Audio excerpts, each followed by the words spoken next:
بسم اللہ الرحمن الرحیم۔ واقعی شیخ محترم نے وقت کی ایک اہم ضرورت انسانیت کا احترام، غیر مسلموں کے ساتھ ہمارا کیا رویہ، کیا تعامل ہونا چاہیے، بڑے اچھا انداز میں آپ نے باتوں کو پیش کیا۔ ہمیں چاہیے کہ اس پر غور و فکر کریں اور اس کے مطابق عمل کرنے کی کوشش کریں۔ اب اس کے بعد استاذ محترم حافظ عبدالحسیب صاحب عمری مدنی حفظہ اللہ کا خطاب ہوگا۔ محترم حاضرین، آپ حفظہ اللہ الحمدللہ آپ کی شخصیت معروف ہے، مشہور ہے، محتاج تعارف نہیں، پھر بھی میں چند جملے آپ کے تعارف میں پیش کرنا مناسب سمجھتا ہوں۔ آپ کا تعلق ہوسکوٹا شہر بنگلور سے ہے۔ آپ کی تعلیم شعبہ حفظ، عالمیت اور فضیلت تک کی جامعہ دارالسلام عمر آباد میں ہوئی۔ پھر آپ حفظہ اللہ جامعہ اسلامیہ مدینہ منورہ میں کلیۃ الحدیث سے سند فراغت حاصل کی، اور اس کے بعد الحمدللہ آپ تدریسی خدمات، دروس وغیرہ میں جڑے ہوئے ہیں۔ فی الوقت آپ ہندوستان کی ایک معروف مشہور درسگاہ کلیۃ الحدیث شریف میں تدریسی خدمات انجام دے رہے ہیں۔ اسی طرح سے ملک اور بیرونی ملک میں آپ کے محاضرات، دروس ہوتے رہتے ہیں۔ اللہ رب العالمین سے دعا ہے کہ اللہ رب العالمین آپ کے جملہ کوششوں کو شرف قبولیت بخشے اور آپ سے تادم حیات دین کی خدمات لیتا رہے۔ آپ سے میں ادباً گزارش کرتا ہوں کہ آپ خطاب فرمائیں۔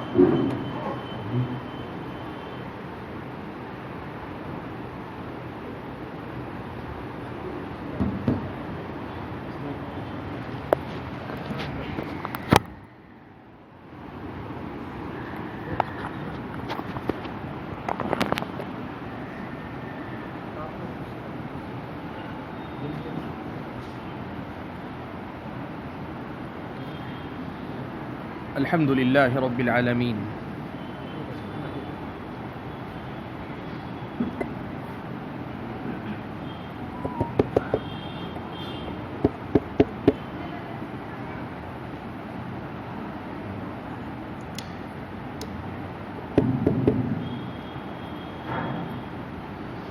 الحمد لله رب العالمين، والصلاة والسلام على أشرف الأنبياء والمرسلين وعلى آله وأصحابه أجمعين ومن تبعهم بإحسان إلى يوم الدين۔ يا أيها الذين آمنوا اتقوا الله حق تقاته ولا تموتن إلا وأنتم مسلمون۔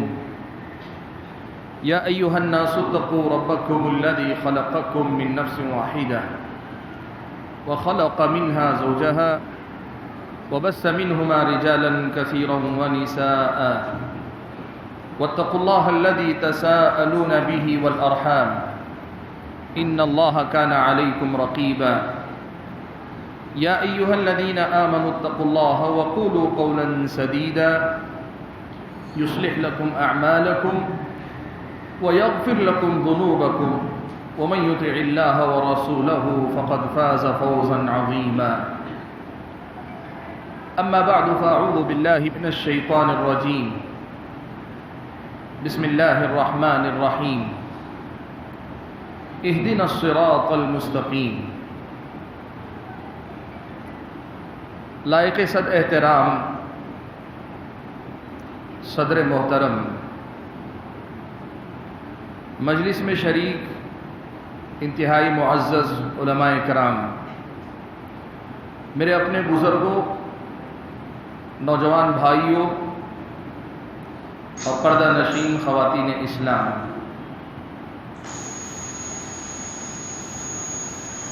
آج کی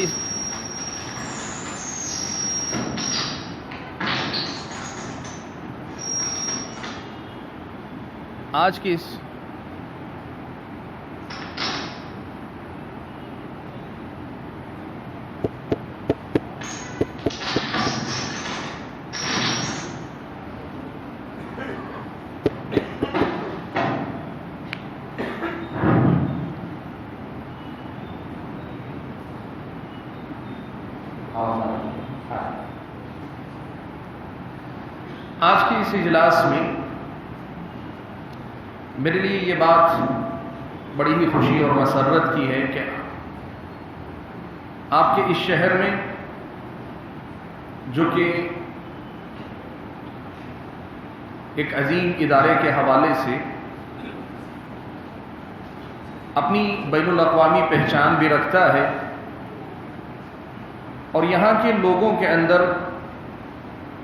دینی جو مزاج پایا جاتا ہے اس حوالے سے بھی اس کی جو پہچان ہے، اللہ نے حاضر ہونے کا موقع دیا ہے۔ اس سے پہلے بھی آپ کے درمیان کئی حوالوں سے شریک رہا ہوں اور ہر بار اللہ کے فضل و کرم سے کچھ نہ کچھ آپ کے سامنے کہنے سننے کا اللہ تعالیٰ موقع دیتا رہتا ہے۔ میں نے آج آپ حضرات اور خواتین کے سامنے گفتگو کرنے کے لیے ایک ایسے عنوان کا انتخاب کیا ہے جس عنوان کو سمجھنا اور سمجھنے کے بعد ہمارے اور آپ کے روزمرہ کے معمولات میں اس کو یاد رکھنا، اپنے دل و دماغ میں اس کو تازہ رکھنا اور کوشش کرنا کہ ہم اس کے تقاضوں کو پورا کر سکیں، یہ ہماری دنیا اور آخرت کی ضرورت ہے۔ ایسے ہی ایک عنوان کا میں نے آپ کے سامنے انتخاب کیا ہے۔ حاضرین گرامی، خطبہ مسنونہ کے بعد میں نے آپ کے سامنے سورہ فاتحہ کی ایک آیت پڑھی، اہدنا الصراط المستقیم۔ آپ اور میں یہ بات جانتے ہیں کہ نماز میں اللہ تبارک و تعالیٰ نے ہر رکعت میں سورہ فاتحہ پڑھنے کا حکم دیا ہے۔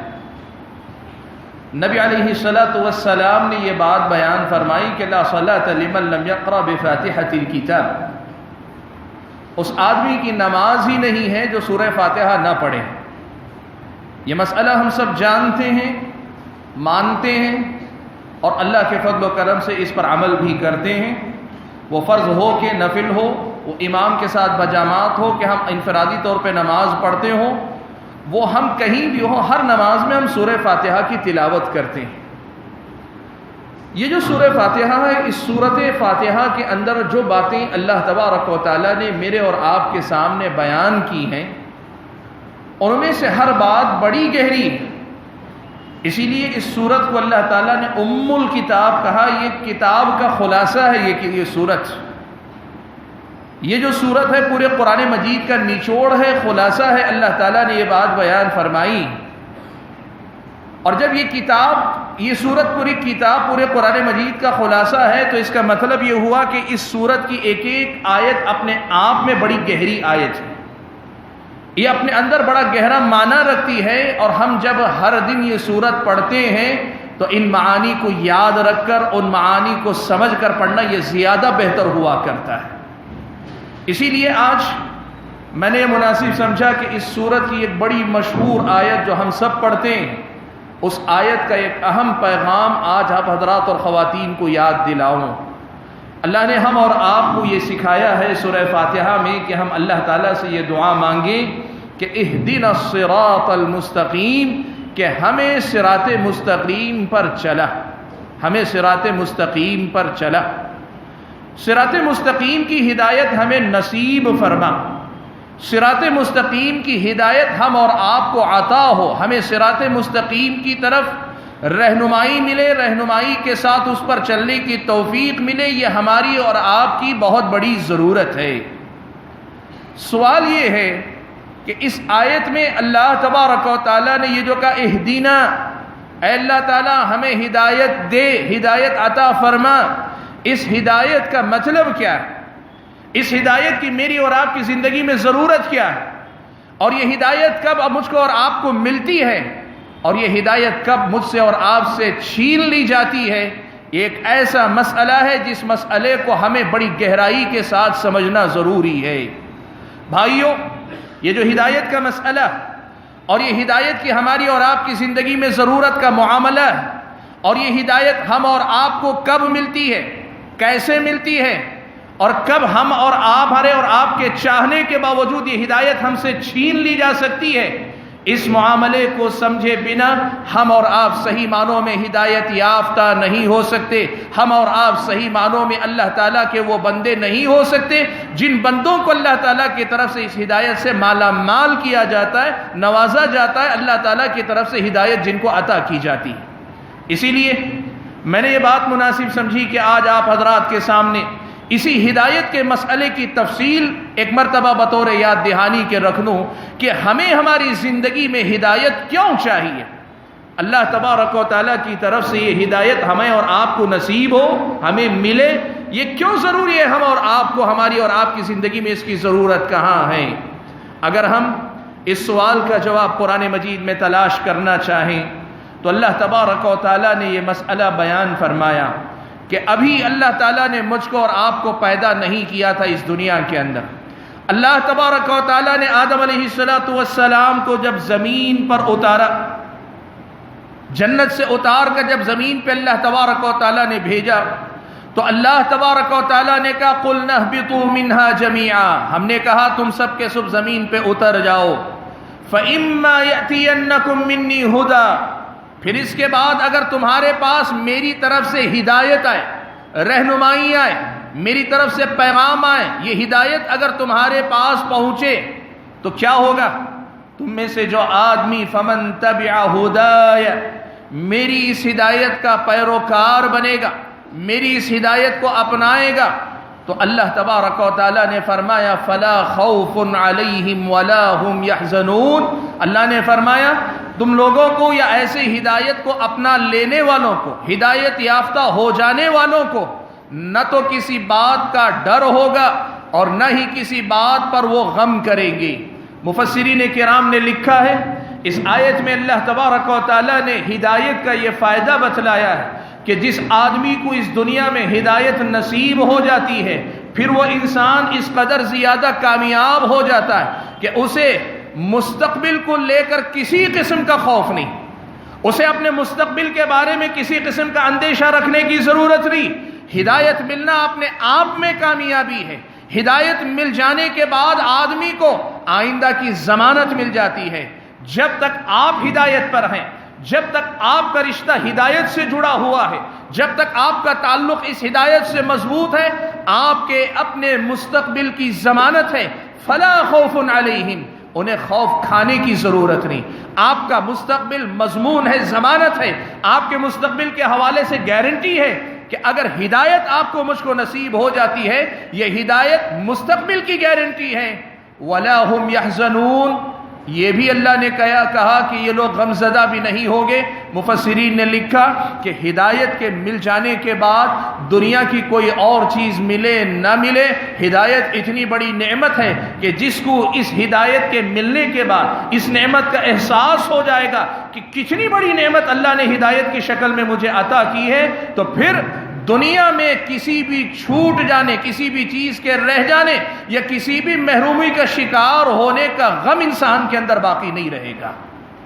یہ جو ہدایت ہے اللہ تبارک و تعالیٰ کی طرف سے مجھ کو اور آپ کو جب ملتی ہے تو اس ہدایت کے حوالے سے ہم اور آپ کو یہ مسئلہ یاد رہنا چاہیے کہ اس دنیا کے اندر انسان کو اگر سب سے بڑی نعمت ملتی ہے, سب سے بڑی دولت ملتی ہے, اللہ کی طرف سے سب سے بڑی دین کوئی چیز ہو سکتی ہے, یہی ہدایت ہے. اللہ تعالیٰ کی طرف سے ملنے والی ہدایت ہی اس انسان کو اوپر اس دنیا کے اندر اللہ کی نعمتوں میں سب سے بڑی نعمت ہے. آپ کو دولت نہیں ملی, شہرت نہیں ملی, آپ کو مقام نہیں ملا, آپ کو اچھی بیوی نہیں ملی, اچھا شوہر نہیں ملا, اچھا گھرانہ نہیں ملا, آپ کو والدین کا سایہ نصیب نہیں ہوا, آپ کو اولاد نہیں ملی یا نیک اور صالح اولاد نہ ملی, محرومیوں کی فہرست بڑی لمبی ہو سکتی ہے. یا پھر نعمتوں ہی کو آپ شمار کر لیں, یہ سب چیزیں آپ کو حاصل ہو گئیں. آپ یہ بات یاد رکھیں, ہدایت ایک ایسا معاملہ ہے کہ اگر یہ ہدایت ملی ہے, کچھ اور ملنے نہ ملنے کا کوئی آپ کو فرق پڑنے والا نہیں ہے. اصل اس دنیا کے اندر میری اور آپ کی ضرورت اللہ تعالیٰ کی طرف سے ہدایت کا ملنا ہے. شیخ الاسلام ابن تیمیہ رحمۃ اللہ علیہ نے بھی یہ بات لکھی.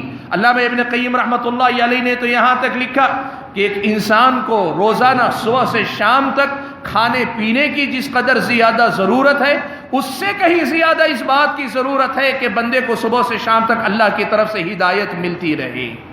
اللہ تعالیٰ کی طرف سے بندے کو ہدایت ملتی رہے، ایک انسان کی یہ ضرورت اس کے کھانے پینے کی ضرورت سے بھی کہیں زیادہ عظیم ہے، اس سے کہیں زیادہ ضروری ہے۔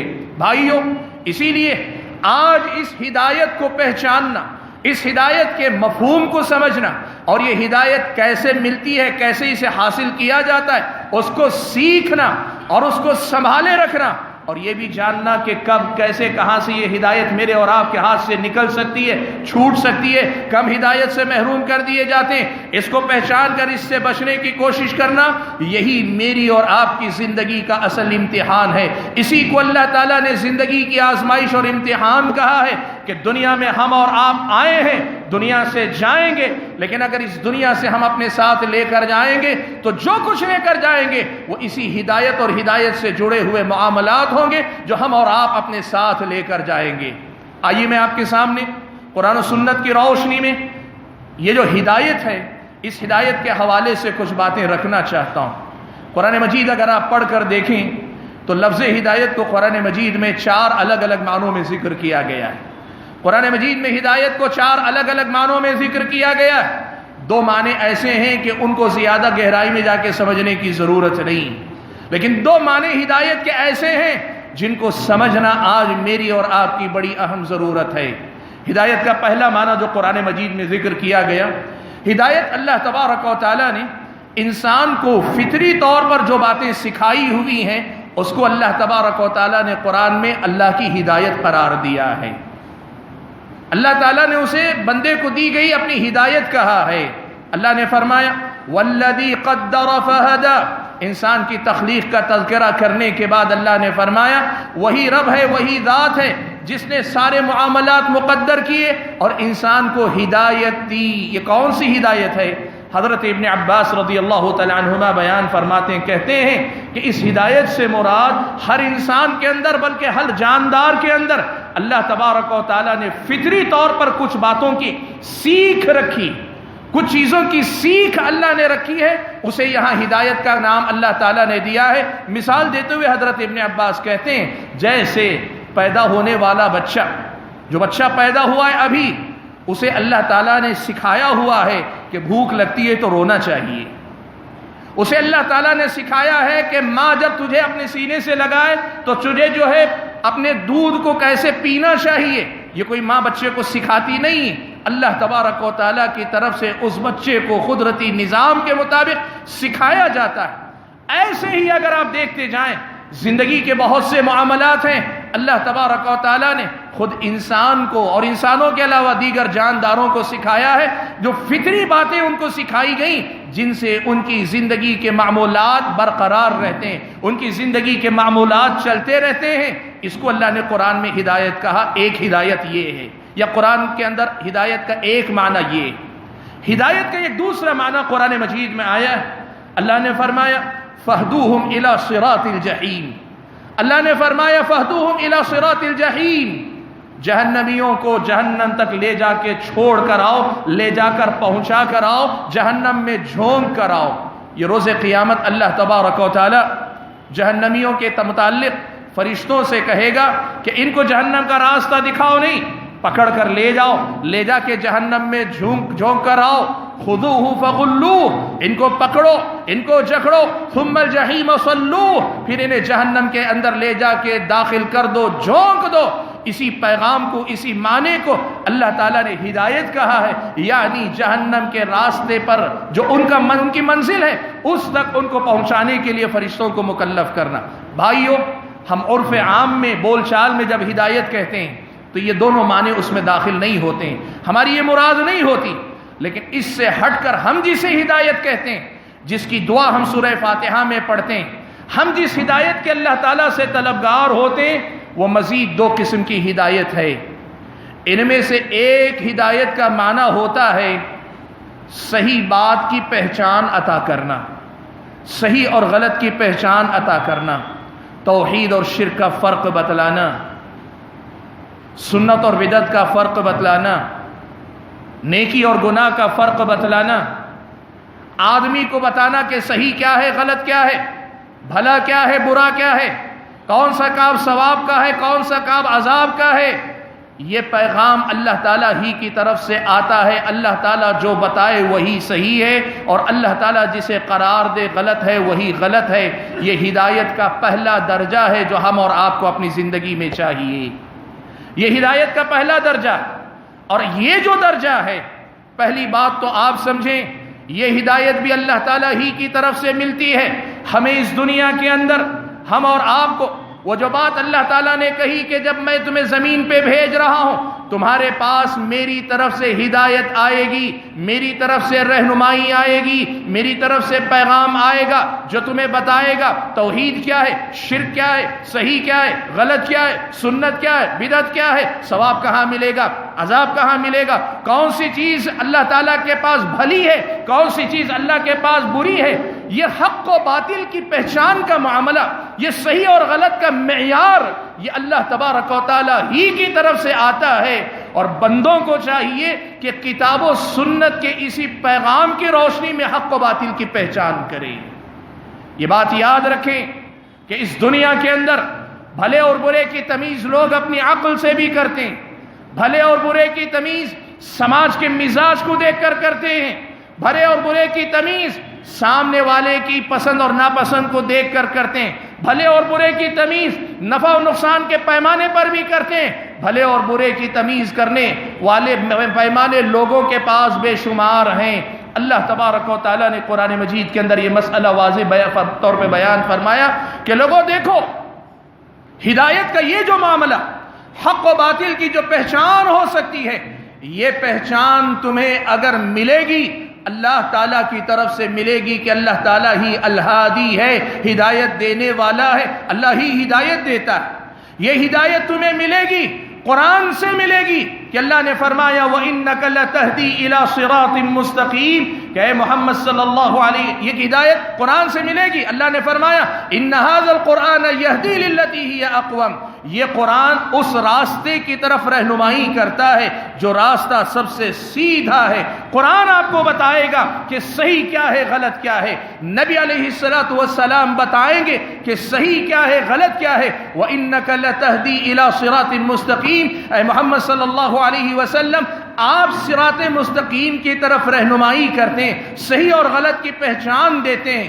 یاد رکھو بھائیو، زندگی بھر کے لیے ایک مسلمان کے سامنے یہ پیمانہ واضح رہنا چاہیے کہ ہماری نظر میں دین کے معاملات میں صحیح اور غلط کا معیار اگر کوئی ہوگا تو وہ اللہ کی کتاب اور نبی کی سنت ہوگی۔ کسی بات کو سماج کے لوگ اچھا مان لیں، اس سے مان لینے سے کوئی چیز اچھی نہیں ہو جاتی۔ کسی چیز کو کسی سماج میں لوگ برا سمجھنے لگیں تو سماج کے برا ماننے سے وہ چیز بری نہیں ہو جاتی۔ کسی چیز کو آپ کی عقل نے مان لیا یہ صحیح لگتا ہے، وہ صحیح ہو یہ ضروری نہیں۔ کسی چیز کو آپ کی عقل نے کہا کہ یہ غلط لگتا ہے، یہ ضروری نہیں کہ وہ غلط ہو۔ آپ صحیح اور غلط کے یہ سارے پیمانے توڑ دیں، صحیح اور غلط کے یہ سارے معیار چھوڑ دیں، آپ کتاب و سنت کو پکڑنے والے بنے کہ اللہ تعالیٰ نے فرمایا کہ یہ ہدایت تمہیں رسول کے ذریعے ملے گی، یہ ہدایت تمہیں کتاب سے ملے گی۔ اور یہی دو آیتیں میں نے جو پڑھی، انہیں کے مفہوم کو نبی علیہ الصلوۃ والسلام نے اس حدیث میں بیان فرمایا جو ہم اور آپ اکثر پڑھتے ہیں کہ ترکت فیکم امرین، میں تمہارے درمیان دو چیزیں چھوڑ کر جا رہا ہوں، جب تک تم ان کو مضبوطی سے پکڑے رہو گے، ترکت فیکم ما ان تمسکتم بہ لن تضلوا بعدی ابدا، میں تمہارے درمیان وہ چیز چھوڑ کر جا رہا ہوں جسے تم اگر مضبوطی سے پکڑے رہو گے تو ہرگز ہرگز گمراہ نہیں ہوگے۔ بھائیو، آج دنیا والوں کو یہ مسئلہ سمجھانے کی ضرورت ہے کہ یہ جو ہدایت ہے یہ صرف اللہ تعالیٰ کی طرف سے مل سکتی ہے، اور اللہ تعالیٰ نے یہ ہدایت دینے کا انتظام رسول کے ذریعے کیا ہے، قرآن کے ذریعے کیا ہے۔ ان ھذا القرآن یہدی للتی ہی اقوم، قرآن کتاب ہدایت ہے، ھدی للمتقین ہے، اس کتاب کو اللہ نے کتاب ہدایت بنایا ہے، اور اللہ تعالیٰ نے نبی علیہ الصلوۃ والسلام کو نبی الہدیٰ بنایا ہے۔ نبی علیہ الصلوۃ والسلام ہدایت کو اکلانے والے نبی بنا کر بھیجے گئے۔ اب یہ مسئلہ ہے تو لوگوں کو سارے معیار چھوڑ دینے چاہیے، یہ پیغام لوگوں تک پہنچانا چاہیے۔ لیکن میرے بھائیوں، میں نے جو آج اس عنوان کا انتخاب کیا اصل میں اس ہدایت کو بیان کرنے کے لیے نہیں، اس لیے کہ اللہ کا فضل و کرم ہے، ہم اہل حدیث ہیں، کتاب و سنت کی اس دعوت سے ہمارا رشتہ اللہ کے فضل و کرم سے جڑا ہوا ہے۔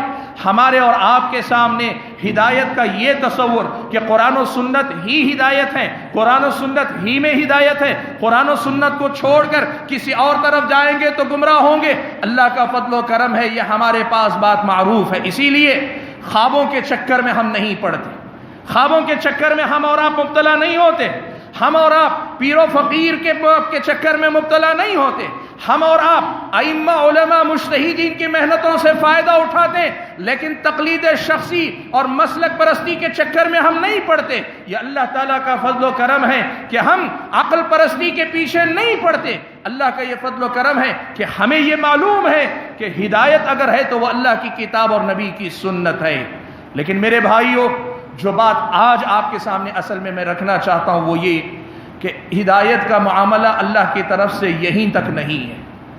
ہماری اور آپ کی زندگی میں جو ہمیں ہدایت چاہیے وہ ہدایت صرف یہ نہیں ہے کہ قرآن و سنت کی روشنی میں مجھ کو اور آپ کو یہ معلوم ہو جائے کہ توحید کیا، سنت کیا، توحید کیا، شرک کیا، سنت کیا، بدعت کیا، نیکی کیا، برائی کیا، یہ معلوم ہو جائے۔ یہ ہدایت میرے اور آپ کے لیے کافی نہیں ہے، یہ ہدایت میرے اور آپ کے لیے کافی نہیں ہے۔ قرآن و سنت مجھ کو اور آپ کو بتاتے ہیں کہ اللہ تبارک و تعالیٰ کے پاس ہدایت کا ایک اور درجہ بھی ہے، ہدایت کا ایک اور درجہ بھی اللہ تعالیٰ نے رکھا ہوا ہے، اور وہ درجہ کیا ہے؟ ایک صحیح بات معلوم ہو گئی کہ یہ صحیح ہے تو اب اس صحیح بات کو اپنانے کے لیے اللہ تعالیٰ کی طرف سے الگ سے توفیق ملنی ضروری ہے۔ ایک صحیح بات معلوم ہو گئی، اس صحیح بات پر چلنے کے لیے اللہ تعالیٰ کی طرف سے مجھ کو اور آپ کو توفیق ملنی ضروری ہے، ورنہ ایسا بھی اللہ تعالیٰ نے قرآن و سنت کے اندر واضح الفاظ میں بیان کیا ہے کہ دنیا میں ایسے بے شمار لوگ ہیں جنہیں پہلے درجے کی ہدایت مل گئی، کتاب و سنت کی تعلیمات کی روشنی کی طرح اللہ کا پیغام واضح طور پر انہیں مل گیا، لیکن اس کے باوجود بھی وہ ہدایت یافتہ نہیں ہو سکے، اس کے باوجود بھی انہیں ہدایت نہیں مل سکی۔ قرآن مجید میں اللہ تبارک و تعالیٰ نے اسی مسئلے کو سمجھاتے ہوئے بتایا، پیارے نبی محمد صلی اللہ علیہ وسلم کو مخاطب کرتے ہوئے فرمایا، اِنَّكَ لَا تَهْدِي مَنْ أَحْبَبْتَ، اے محمد آپ جسے چاہیں اسے ہدایت نہیں عطا کر سکتے، اسے توفیق سے نواز نہیں سکتے، صحیح راستے پہ چلا نہیں سکتے، وَلَكِنَّ اللَّهَ يَهْدِي مَن يَشَاءُ، لیکن اللہ تعالیٰ ہے وہ جسے چاہتا ہے اسی کو اللہ تعالیٰ اس صحیح راستے پر چلاتا ہے۔ اسی لیے میرے بھائیوں، آج یہ مسئلہ سمجھنے کی ضرورت ہے۔ ہم بھائیوں کا ایک مسئلہ ہے کہ کہیں ہمیں یہ خوشی ہوتی ہے کہ کتاب و سنت کی دعوت کی وجہ سے ہم ہدایت سے جڑے ہوئے ہیں، لیکن ہم میں سے اکثریت ایک بڑی تعداد کم از کم ایسی ہے جو اس سبق کو بھول جاتی ہے کہ صحیح چیز کی پہچان کافی نہیں ہے، صحیح چیز کی پہچان کافی نہیں، اس صحیح چیز کی پہچان کے بعد اس پر چلنے کی توفیق کا ملنا بھی میرے اور آپ کے لیے ضروری ہے۔ اسی لیے سورہ فاتحہ میں جب ہم اور آپ اہدنا الصراط المستقیم پڑھتے ہیں، جب ہم اور آپ اہدنا الصراط المستقیم پڑھتے ہیں، ہماری دعا صرف یہ نہیں ہے کہ اللہ تعالیٰ صراط مستقیم کیا ہے یہ بتلا دے، سیدھی راہ بتلا دے، سیدھی راہ سمجھا دے، سیدھی راہ کی پہچان دے دے۔ ہماری دعا صرف یہ نہیں ہوتی، ہماری دعا اہدنا الصراط المستقیم میں یہ ہوتی ہے کہ اللہ تعالیٰ سیدھا راستہ دکھلا بھی اور سیدھے راستے پہ چلا بھی، سیدھا راستہ دکھلا بھی، سیدھے راستے پر چلا بھی۔ وجہ کیا ہے؟ اللہ نے قرآن مجید کے اندر بیان فرمایا، وَمَن يَهْدِ اللَّهُ فَهُوَ الْمُهْتَدِ، اللہ تعالیٰ جسے ہدایت دے وہی ہدایت یافتہ ہو سکتا ہے، اللہ تعالیٰ ہدایت جسے دے وہی ہدایت یافتہ ہو سکتا ہے۔ وَمَن يُضْلِلْ فَلَن تَجِدَ لَهُمْ أَوْلِيَاءَ مِن دُونِهِ، اگر اللہ تعالیٰ کسی کو گمراہ کر دے، اللہ تبارک و تعالیٰ توفیق نہ دے تو آپ کسی کو ان کا مددگار نہیں پائیں گے، اللہ کے علاوہ پھر کوئی ہمیں اور آپ کو ہدایت نہیں دے سکتا۔ اور اگر اللہ تعالیٰ ہدایت نہ دے تو کیا ہوگا؟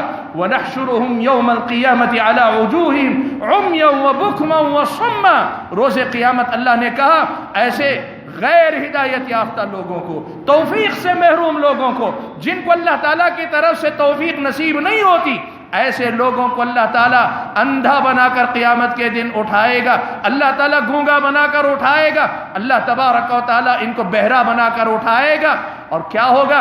جہنم میں ان کو جھونک دیا جائے گا اور ایسی آگ میں اللہ تعالیٰ جلائے گا کہ جب کبھی وہ آگ بجھے گی اللہ تعالیٰ دوبارہ وہ آگ جلاتا جائے گا۔ بھائیو، آج یہ مسئلہ اصل میں ہم اور آپ کو سمجھنے کی ضرورت ہے کہ صحیح بات کی پہچان کافی نہیں ہے، صحیح بات پر چلنے کی توفیق اللہ تعالیٰ کی طرف سے مجھ کو اور آپ کو ملنی چاہیے، اور اللہ تعالیٰ کی طرف سے یہ توفیق ہر آدمی کو نہیں ملتی۔ یہ اللہ تعالیٰ کی یہ جو ہدایت ہے، یہ ہدایت اللہ تعالیٰ کی بہت بڑی نعمت ہے، اللہ تعالیٰ کی بہت بڑی دولت ہے۔ یہ بات یاد رکھیں، یہ جو پہلی ہدایت ہے، صحیح بات کی پہچان قرآن و سنت کی، یہ ایک ایسا پیغام ہے جو اللہ تعالیٰ نے سارے انسانوں کو دیا۔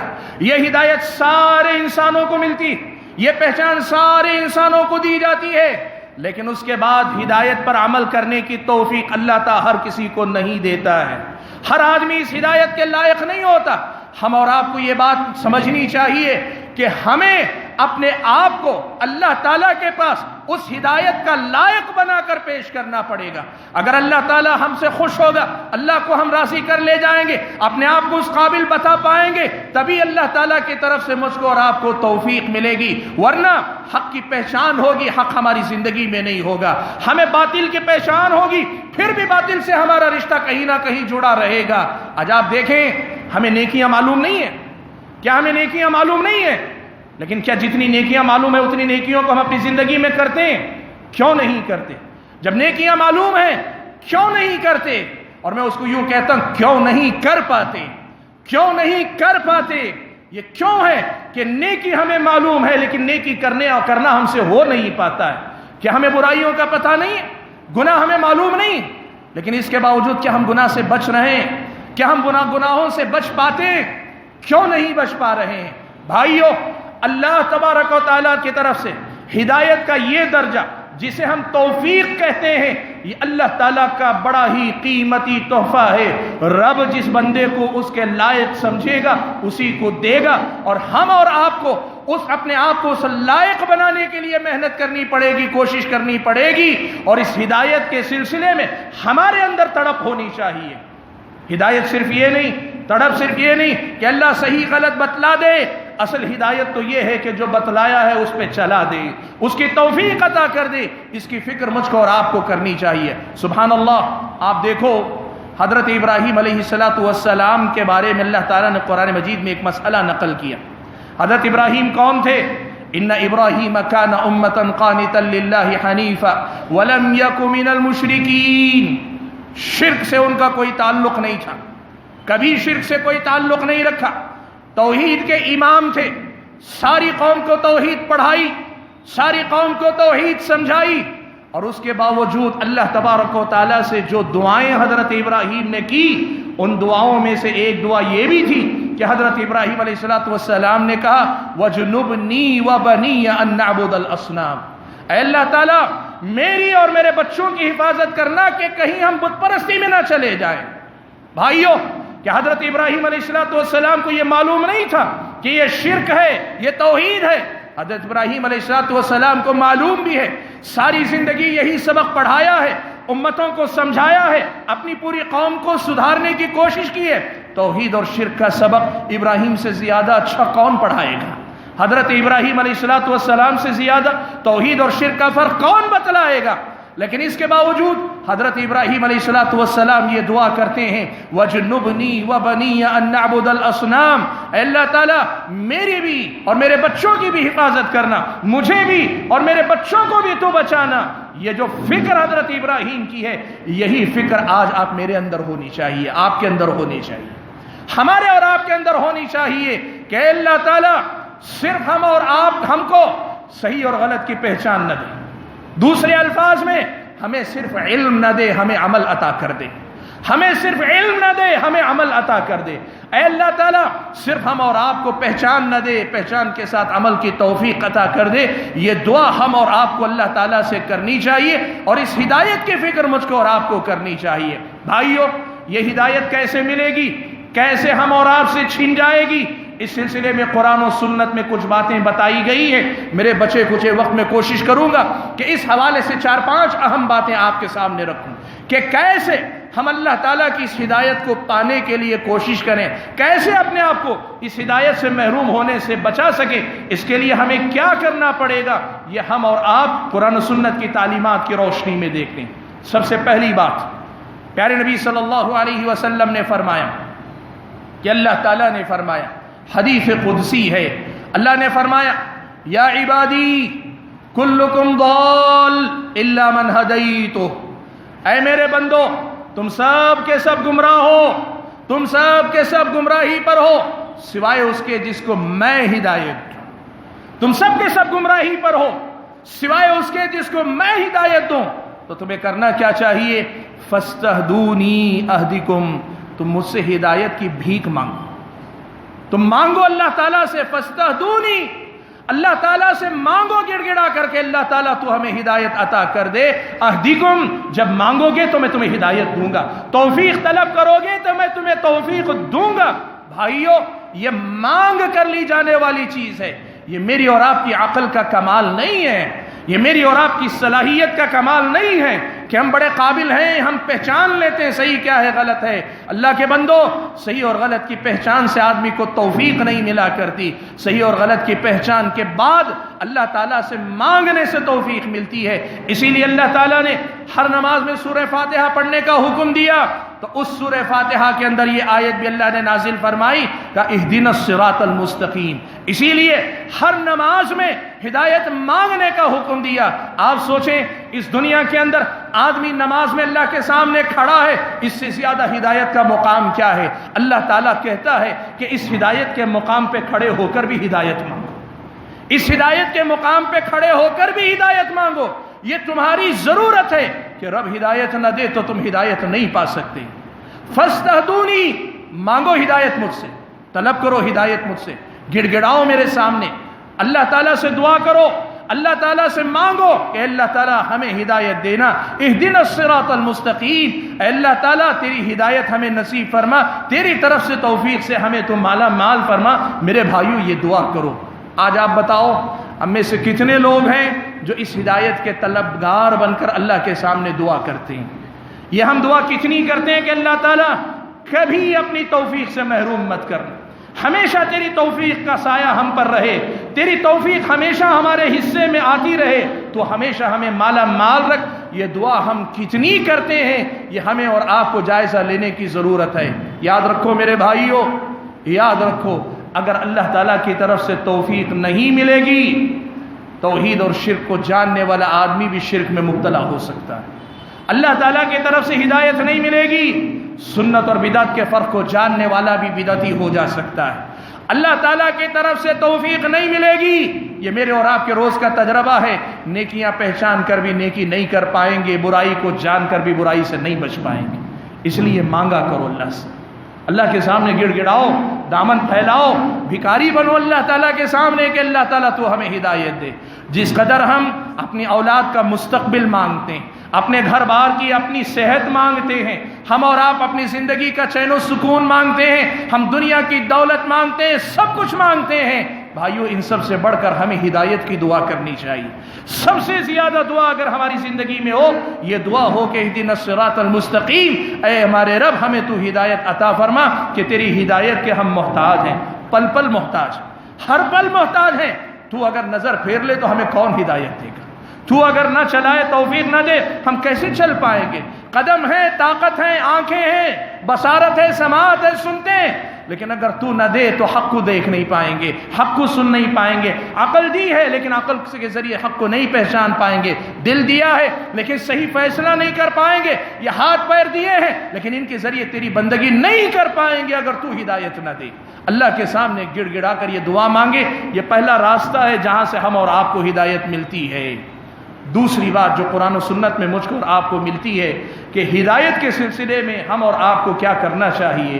بھائیو، قرآن و سنت سے ایک سبق یہ معلوم ہوتا ہے کہ دیکھو یہ جو ہدایت ہے، خیر و شر کی پہچان، یہ سب کو اللہ تعالیٰ دیتا ہے، اس لیے کہ اللہ تعالیٰ کی گارنٹی ہر کسی کے پاس اللہ کی رہنمائی پہنچے گی، یہ بنی نوع انسان تک پہنچے گی۔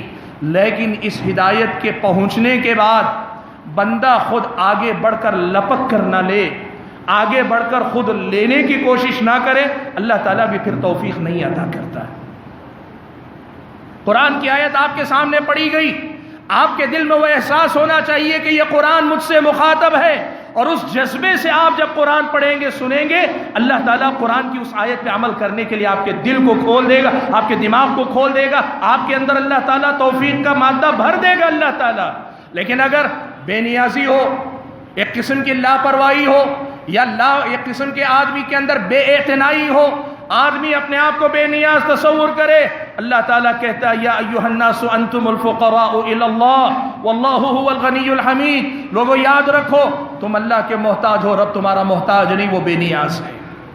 ہدایت تمہاری ضرورت ہے، اللہ تعالیٰ کو تمہارے ہدایت یافتہ ہونے کی ضرورت نہیں ہے۔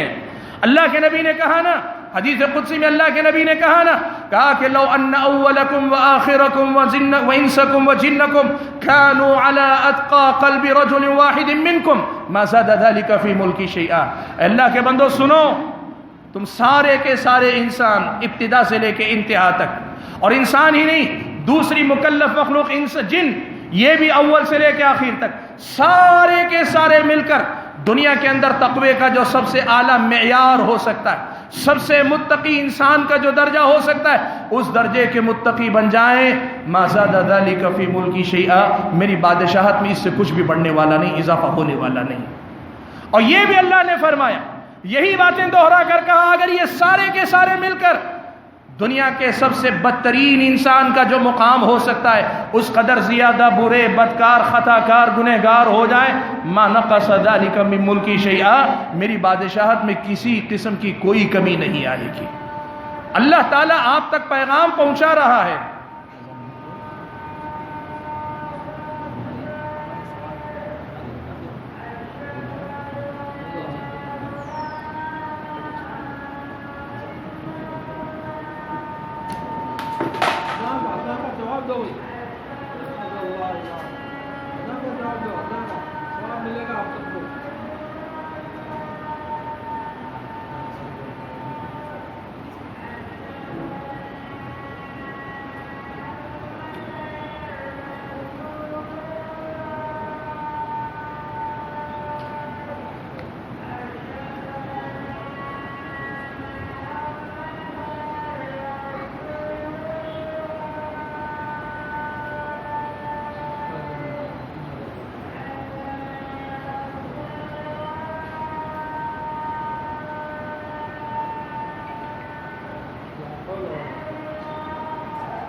حضرات گرامی، میں یہ بات آپ کے سامنے بیان کر رہا تھا کہ یہ ہدایت ہماری ضرورت ہے، اللہ بے نیاز ہے، ہمارے ہدایت یافتہ ہونے سے اس کا کوئی فائدہ ہونے والا نہیں، اللہ کو ہمارے ہدایت یافتہ ہونے کی ضرورت نہیں ہے، اور ہمارے بگڑ جانے سے، ہمارے ہدایت کو قبول نہ کرنے سے اللہ تعالیٰ کی شان میں کوئی کمی آنے والی نہیں، اس کی بادشاہت میں کوئی کمی آنے والی نہیں۔ یہ بات اللہ تعالیٰ نے سب سے زیادہ واضح الفاظ میں بتا دی ہے۔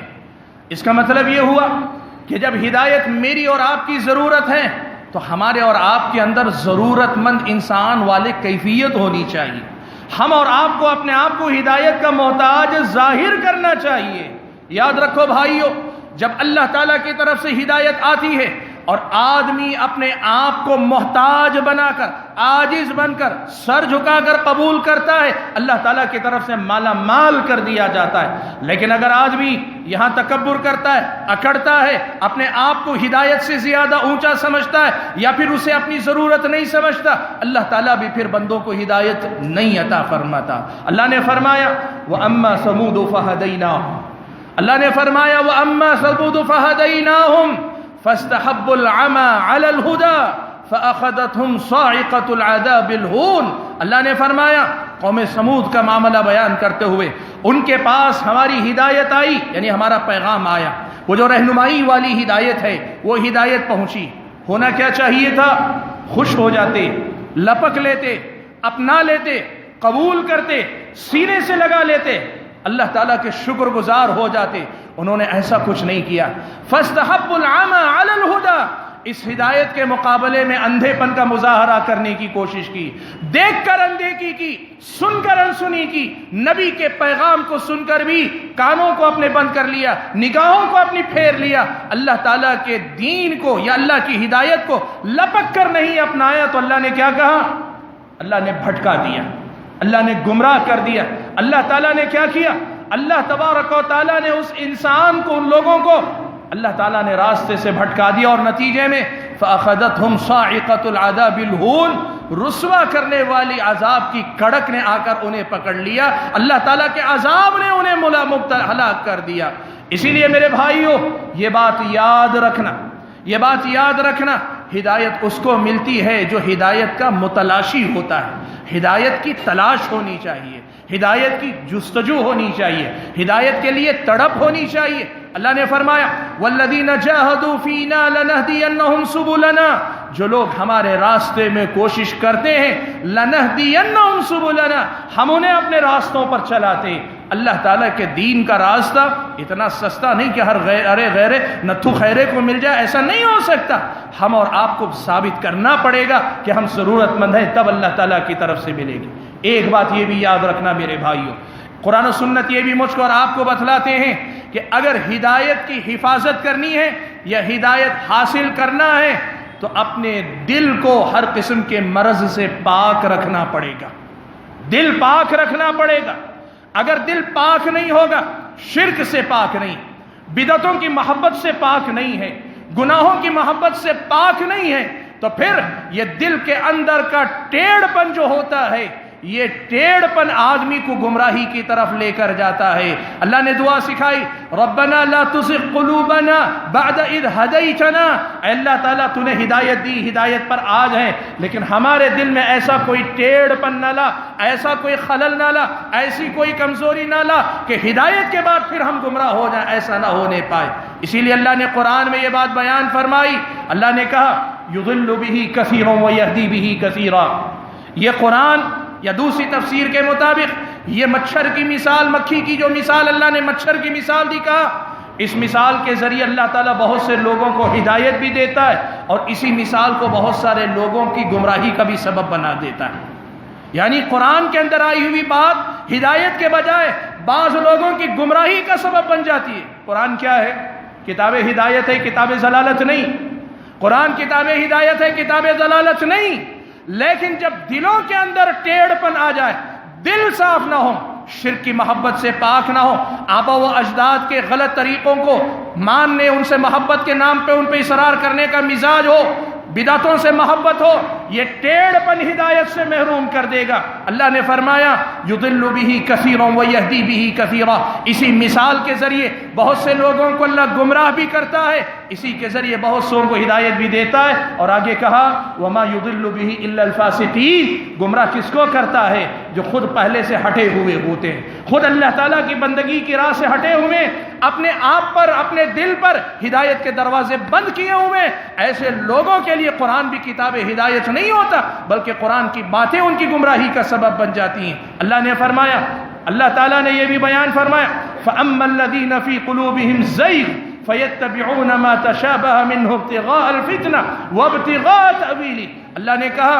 جن کے دل میں ٹیڑھ پن ہوتا ہے وہ اللہ کی کتاب بھی پڑھتے ہیں تو ہدایت کے لیے نہیں پڑھتے، وہاں سے بھی وہ اپنے ہی مطلب کی باتوں کے پیچھے لگے رہتے ہیں، اور جب کتاب ہدایت سے ہدایت نہ چاہ کر کچھ اور چاہو گے، اللہ تعالیٰ جدھر تم جاتے ہو ادھر ہی چلا دے گا۔ میرے بھائیو، یہ بھی یاد رکھنا، دل آدمی کا صاف ہونا چاہیے۔ اور ایک بات یہ بھی میں آپ کو بتا دوں، پیارے نبی صلی اللہ علیہ وسلم نے یہ بھی بتلایا کہ دیکھو، فتنوں سے تمہیں بچنا چاہیے۔ اگر ہدایت تمہیں ملنی ہے یا اپنی ہدایت کی حفاظت کرنی ہے تو تمہیں فتنوں سے اپنے آپ کو بچانا پڑے گا۔ یاد رکھو میرے بھائیو، آج کے دور میں یہ مسئلہ بڑا اہم ہے جو میں اب اس وقت آپ کے سامنے ذکر کر رہا ہوں۔ یہ مسئلہ کیا ہے؟ دیکھو بھائیو، اللہ نے توحید کی سمجھ دی، توحید سمجھ میں آ گئی ہے۔ اللہ نے سنت کی سمجھ دی، سنت سمجھ میں آئی ہے۔ اللہ نے صراط مستقیم بتایا، صراط مستقیم کی سمجھ آئی ہے۔ اس کا مطلب یہ ہوا کہ اس کے بعد تمہیں ہدایت کی حفاظت کرنی پڑے گی۔ پیسہ آئے تو پیسے کی حفاظت کرتے ہیں نا، صحت ہے تو اپنی صحت کی حفاظت کرتے ہیں نا، آپ کے بچوں کو اللہ نے آپ کو دیا، چھوٹے بچوں کی حفاظت کرتے ہیں نا۔ ایمان بھی اللہ کی ایک دین ہے، اس کی حفاظت کرو۔ ہدایت اللہ کا دیا ہوا تحفہ ہے، اس کی حفاظت کرو۔ آج افسوس اس کا ہے، دولت کی حفاظت کرنے والے اپنی ہدایت کی حفاظت کرنے کے لیے تیار نہیں۔ ہر فتنے کے پیچھے بھاگنے والے یوٹیوب پر، فیس بک پر، واٹس ایپ پر یا دنیا کے دوسرے وسائل پر ایسے ٹوٹ پڑے ہیں، ہر فتنہ پرور کے پیچھے لوگ پڑے۔ ہم سب جاننا چاہتے ہیں۔ یاد رکھو، اللہ کے نبی نے پیشین گوئی کی، قیامت کے قریب ایسا بھی منظر ہوگا، اللہ کے نبی نے فرمایا فتنے آئیں گے، ایسے فتنے تو جو دین و ایمان کو لوٹنے والے ہوں گے، برباد کرنے والے ہوں گے۔ ایسی صورت میں اللہ کے نبی نے کہا، من استشرفہا استشرفتہ، جو ان کو جھانک کر دیکھے گا وہ فتنے اسے لپک لیں گے۔ آپ سمجھتے ہیں میں بڑا سمجھدار ہوں، آپ سمجھتے ہیں میں بڑا عقل مند ہوں، آپ کہتے ہیں میں بہت زیادہ علم والا ہوں، میں ہر فتنے کو پہچان لوں گا۔ سلف صالحین کہتے ہیں علم چاہے جتنا رہے، یہ اللہ کی جو ہدایت ہے اتنی بڑی دولت ہے کہ اس کی عزت، اس کی تقریم، اس کی حفاظت یوں ہے کہ کبھی کسی بدعتی کی کوئی بات سننے کی جرت نہ کرو، کبھی کسی فتنہ پرور کی بات نہ سنو، فتنوں سے اپنا تعلق بچا کے رکھو۔ لیکن آج ہدایت اتنی سستی ہے کہ ہر آدمی فتنوں کے پیچھے جاتا، اور نتیجہ کیا ہے آپ کو معلوم ہے؟ کل تک جو صحیح راستے پہ تھا آج فتنے کا شکار ہو جاتا ہے۔ یہ کیا ہے؟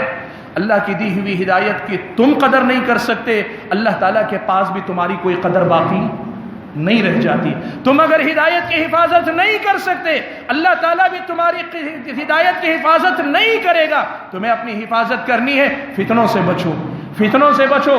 وہ جو دین و ایمان کے نام پہ آتے ہیں، وہ جو الگ الگ حوالوں سے آتے ہیں، ہدایت کی پہچان مل جانے کے بعد، ہاں اگر ایسا مسئلہ ہے کہ آپ کنفیوز ہیں، آپ کو معلوم نہیں ہدایت کیا، گمراہی کیا، آپ تحقیق کے باب میں سننا چاہیں یقیناً آپ سن سکتے ہیں۔ لیکن آپ اگر ہدایت یافتہ ہیں، آپ کو معلوم ہے یہ سچ ہے، یہ برحق ہے، یہ توحید ہے، یہ سنت ہے، یہ بدعت ہے، یہ شرک ہے، یہ نیکی برائی واضح طور پہ معلوم ہے، اس کے بعد جا کر یہ شوق مجھے ہر چیز معلوم کرنی ہے، دنیا میں کیا ہو رہا ہے میں معلوم رکھنا چاہتا ہوں، سن کر دیکھتا ہوں وہ کیا بتانا چاہ رہا ہے۔ اسلام بتاتا ہے یہ ہدایت کی ناقدری، یہ ہدایت کی توہین ہے، اور ایسی ناقدری کرنے والا اللہ تعالیٰ کی نظر میں پھر ہدایت کا مستحق نہیں رہ جاتا۔ نبی علیہ الصلوۃ والسلام نے فرمایا جو ان فتنوں کو جھانک کر دیکھے گا، یہ فتنے اس آدمی کو اچک لیں گے۔ آج ہمارے نوجوانوں کی ایک بڑی تعداد اللہ تعالیٰ کی دی ہوئی ہدایت کی اس نعمت کی ناقدری میں مبتلا ہے۔ اللہ سے ہماری ان کے حق میں دعا ہے کہ اللہ کی ان کے دین و ایمان کی حفاظت فرمائے، ہمارے دین و ایمان کی اللہ تعالیٰ حفاظت فرمائے۔ میرے بھائیوں، ہم اور آپ کو ہدایت کے سلسلے میں اتنی فکر مندی رکھنی چاہیے کہ ہم اور آپ اس کا شکار نہ ہونے پائیں۔ اور ایک بات یہ بھی میں آپ کو بتا دوں، ہدایت اور گمراہی کے سلسلے میں اسلام نے ایک ضابطہ اور بھی بتایا۔ اسلام یہ بتاتا ہے کہ دیکھو، ہر نیکی اگلی نیکی کی توفیق کا سبب بنتی ہے، ہر نیکی اگلی نیکی کی توفیق کا سبب بنتی ہے، اور نیکی گناہوں سے پھیر جانے، گناہوں سے ہٹائے جانے کا سبب بنتی، اور اس کے مقابلے میں ہر گناہ اگلے گناہ تک دروازہ کھولنے والا بنتا ہے، اور ہر گناہ بہت ساری نیکیوں سے تمہیں محروم کر دیتا ہے۔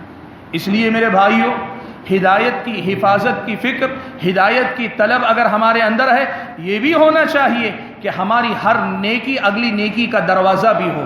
ہم نیکی اس لیے بھی کریں وہ نیکی چھوٹی ہے لیکن کریں گے اس لیے کہ بڑی نیکی کی چابی ہے، وہ بڑی نیکی کا دروازہ ہے، وہ بڑی نیکی کا راستہ ہے۔ ہم ہر نیکی کو کرنے کی کوشش کریں گے کہ نیکی نیکی کے دروازے کو کھولتی ہے، برائی کے دروازے کو بند کرتی ہے، اور ہم ہر گناہ سے بچنے کی کوشش کریں گے، اس لیے کہ ہر گناہ اگلے گناہ کا سبب بنتا ہے اور اگلی کسی نیکی سے محرومی کا سبب بنتا ہے۔ سبحان اللہ، اللہ کے نبی صلی اللہ علیہ وسلم نے یہ سارا مضمون ایک مختصر سی حدیث میں کتنے پیارے انداز میں اللہ کے نبی نے سمجھا دیا۔ اللہ کے نبی نے کہا علیکم بالصدق، لوگوں سچ بولا کرو، فإن الصدق يهدي إلى البر، اس لیے کہ سچائی لوگوں کو نیکی کی طرف لے کر جاتی، سچائی کے بدلے میں نیکی کی توفیق ملتی ہے۔ وَإِنَّ الْبِرَّ يَهْدِي إِلَى الْجَنَّةِ، اور پھر جب نیکیاں کرنے لگتا ہے تو نیکیاں آدمی کو جنت تک لے کر جاتی ہیں۔ وَإِيَّاكُمْ وَالْكَذِبَ، جھوٹ بولنے سے بچو، فَإِنَّ الْكَذِبَ يَهْدِي إِلَى الْفُجُورِ، اس لیے کہ یہ جھوٹ تمہیں برائیوں کی طرف لے کر جائے گا۔ وَإِنَّ الْفُجُورَ يَهْدِي إِلَى النَّارِ، اور یہ برائیاں تمہیں جہنم کی طرف لے کر جائیں گے۔ میرے بھائیو، ہدایت، یہ توفیق، یہ اگر مجھ کو اور آپ کو ملنی ہے تو میری نیکیاں، میری برائیوں کا جو گراف ہٹتا بڑھتا ہے، یہ جو ہماری نیکیوں کا معاملہ روزانہ ہم کرتے ہیں، اس پر بہت زیادہ دار و مدار ہوتا ہے۔ آپ آزما کر دیکھ لو، ایک نماز میں جان بوجھ کر کوتاہی کرو گے، عام طور پر اگلی نماز میں کوشش کے باوجود بھی جماعت عام طور پہ نہیں مل پاتی۔ آپ دیکھ لو اپنی زندگی میں، میں آزمانے کے لیے نہیں کہہ رہا ہوں کہ چھوڑ کر دیکھو، لیکن میں کہہ رہا ہوں اگر کبھی نماز میں کوتاہی ہو جاتی ہے، آپ دیکھ لینا، یہ اللہ تعالیٰ کی طرف سے ایسی سزا ہے جو دنیا میں آدمی کھلی آنکھوں دیکھتا ہے۔ نیکی کرتا ہے، اگلی نیکی آسان ہو جاتی، نیکی کرتا ہے، نیکی کا دروازہ کھل جاتا ہے، اور گناہ کرتا ہے، نیکی سے محروم کر دیا جاتا ہے، یا پھر اگلا گناہ اس پر مسلط کیا جاتا ہے۔ میرے بھائیو، ہدایت کی قدر کرنے کا ایک باب یہ بھی ہے کہ نیکی اور برائی میں یہ باب رکھنا چاہیے کہ نیکیاں خوب کریں گے، برائیوں سے پرہیز کریں گے، اور اگر گناہ ہو گئے گناہوں سے توبہ کریں، کہ یہاں توبہ ہدایت کا دروازہ کھولتی، یہ توبہ ہدایت کا دروازہ کھولتی ہے۔ میرے بھائیو، باتیں بہت ساری ہیں، لیکن جو بنیادی پیغام مجھے دینا تھا وہ یہ کہ اللہ کا فضل و کرم ہے، کتاب و سنت کی بدولت، اللہ کی کتاب، نبی کی سنت کے ذریعے ہمیں نیکیوں کی پہچان ملتی ہے، توحید کی پہچان ملتی ہے، لیکن ہم میں سے بہت سارے لوگ اس حقیقت کو بھول جاتے ہیں کہ ہماری ضرورت صرف یہ ہدایت نہیں کہ ہمیں رہنمائی مل جائے، صحیح اور غلط کی پہچان مل جائے، ہماری اصل ضرورت توفیق والی ہدایت ہے، ہمیں توفیق چاہیے، اسی لیے ہمیشہ اللہ تعالیٰ سے توفیق کے طلبگار ہو۔ میرے بھائیو، آج آپ دیکھو کئی بار کیا ہوتا ہے، ہم دیکھتے ہیں اچانک کوئی آدمی، ہم بھی مال و دولت رکھتے ہیں، علم رکھتے ہیں، یا کوئی مقام رکھتے ہیں، عہدہ رکھتے ہیں، اور ہمارے ہی جیسے حالات میں رہنے والا آدمی اٹھ کر کوئی بڑا کام کر لے جاتا ہے۔ یہاں سوچنے کی بات کیا ہے؟ سوال یہ ہے، محاسبہ نفس کا یہ مقام ہے، وہ بھی علم والا، میں بھی علم والا، وہ بھی دولت والا، میں بھی دولت والا، وہ بھی عہدے والا، میں بھی عہدے والا، وہ بھی اثر و رسوخ رکھنے والا، میں بھی اثر و رسوخ رکھنے والا، وہ کام کر گیا، میں نہیں کر سکا، تو کیوں نہیں کر سکا؟ یہ ہمیں اپنے آپ سے پوچھنا چاہیے۔ یہ فرق کیوں ہوتا ہے آپ کو پتہ ہے؟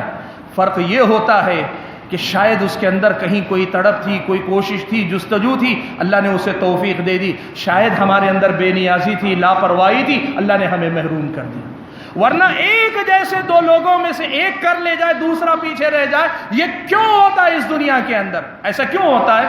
اللہ نے مجھے بھی دولت دی، آپ کو بھی دی، آپ اور میں مسجد کے لیے تعاون کی اپیل ہوئی، ایک نئی مسجد تعمیر ہو رہی، تعاون کی اپیل ہوئی، آپ آگے بڑھ کر 1 لاکھ روپیہ دے دیتے ہیں، آپ کے برابر میرے پاس بھی دولت ہے، میں 1 لاکھ روپیہ نہیں دے پاتا ہوں۔ کیوں نہیں دے پاتا ہوں؟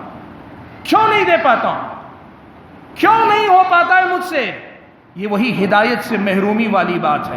میرے بھائیو، اس حیثیت سے اپنے نفس کا محاسبہ کرو، دیکھو نیکیوں کے کتنے موقع ہیں، ہم جیسے بھائی ہم پر سبقت لے کر آگے نکل جاتے ہیں، دیکھو برائیوں کے کتنے مقام ہیں جہاں دوسرے بچ جاتے ہیں، ہم مبتلا ہو جاتے ہیں۔ اگر اس حیثیت سے ہم اپنے نفس کا محاسبہ کریں گے، ہمیں پتہ چلے گا رہنمائی والی ہدایت کافی نہیں، ابھی ہمیں توفیق والی ہدایت کی بڑی ضرورت ہے۔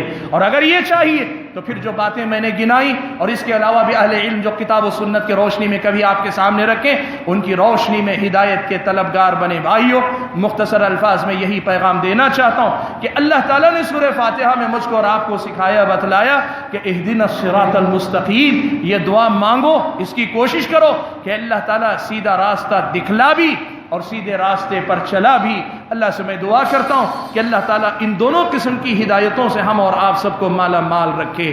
اللہ تعالیٰ ان دونوں قسم کی ہدایتوں کا قدردان مجھ کو اور آپ کو بنائے اور اس دنیا میں جب تک رکھے اللہ تعالیٰ اپنی ہدایت میں ہم اور آپ کو شامل رکھے اور جب اپنے پاس بلائے تو ہدایت یافتہ ہی بنا کر بلائے.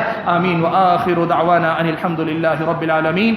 میں اپنی گفتگو کے اختتام پر اس مسجد کی جو انتظامیہ کمیٹی ہے اور آپ کے شہر کی جو جمعیت اہل حدیث کی جو شاخ ہے ان دونوں کے ذمہ داروں کا شکر گزار ہوں کہ آپ نے یہاں مدعو کر کے یہ موقع دیا کہ کچھ باتیں آپ کے سامنے رکھ سکوں.